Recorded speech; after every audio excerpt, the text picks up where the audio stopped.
Hello, church history friends. My name is Meredith Carr, and I'm speaking to you from my home in Rising Sun, Maryland.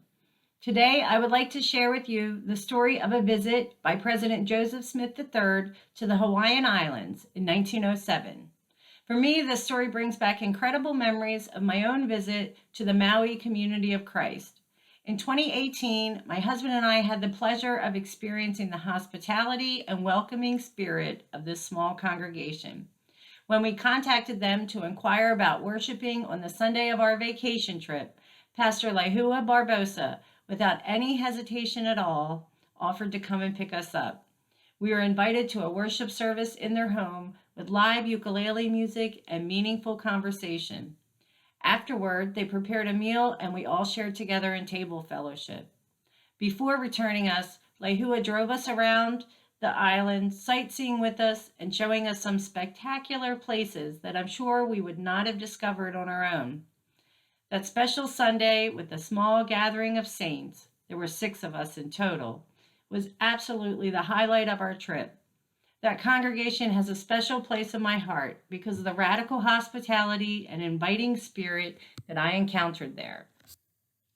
It was Gilbert Johnson Waller, a man known as the father of the reorganized church in Hawaii, that extended the invitation to President Joseph Smith III to participate in the dedication of a new church building of the Honolulu branch.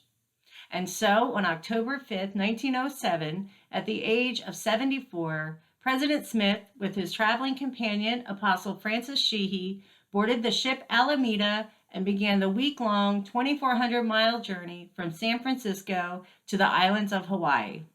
Although it was an uneventful voyage, in his memoirs, President Smith shared that he had heard so many enthusiastic statements about the beauties of the climate, the wonders of the vegetation, and the marvels of the physical contours and formations, he felt as if he was entering an enchanted land.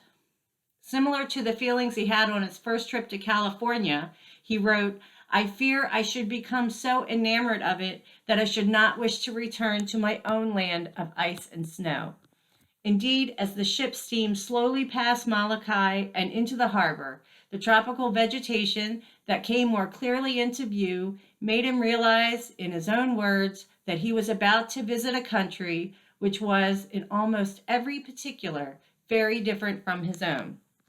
The arrival of the church prophet on the islands was a media event, and often reporters from local newspapers covered his tour. The October 14, 1907 edition of the Pacific Commercial Advertiser shared a lengthy article about the dedication. They reported the building was filled to capacity, and the formal acceptance of the church was symbolized by the presentation to President Smith of a key to the building. Mark Shearer, in his book Journey of a People, Volume 2, notes that President Smith responded with, "I return this key to you, Elder Waller, to be used for the benefit of the local congregation. And I also trust that from this pulpit and from out of these walls, nothing but good shall come. Good thoughts and good words. And there shall be exemplified here what our church stands for, an open Bible and a free pulpit." After the formal dedication, there were many other services and church activities, including baptisms, confirmations, and a baby blessing, what President Smith called familiar duties in a strange land. He particularly enjoyed the choirs, made up of young and old native Hawaiian singers, and being greeted by people such as Mr. Minston, who had been a guest at the Mansion House in Nauvoo in 1850. President Smith also recalled the extensive preparations and accommodations that had been planned for his visit. He visited numerous tourist sites and, of course, the beaches, where he was amazed at what he called surf riding. He was the guest of honor at a luau feast where guests were seated upon mats on the ground and ate from low tables spread with, in his words, an abundance of nature splendidly prepared.